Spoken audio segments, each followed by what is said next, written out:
demonstrate how to choose the correct axle for the rear wheel of your wheelchair.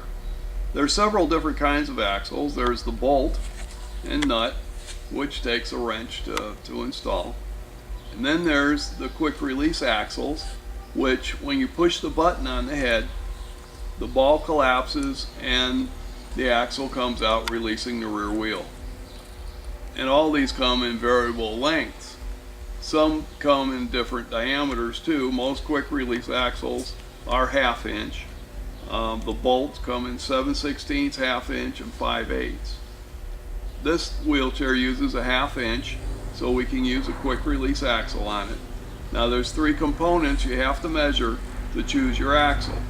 There's the axle receiver, which is part of the wheelchair, and you can measure that with a caliper. Put it through the center,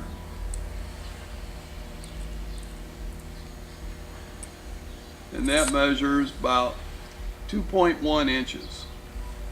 Then there's the rear wheel hub.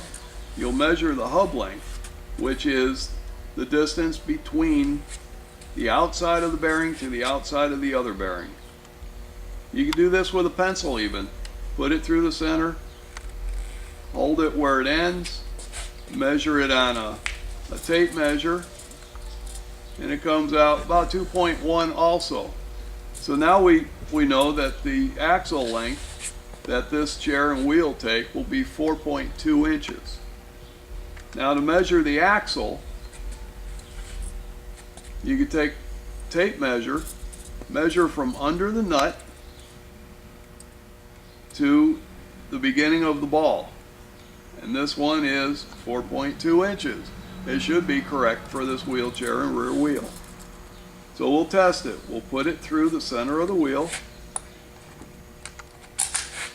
and into the axle receiver.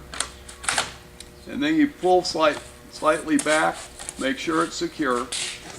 Also, to make sure it's measuring right, you look on the inside, and the ball is all the way through the receiver.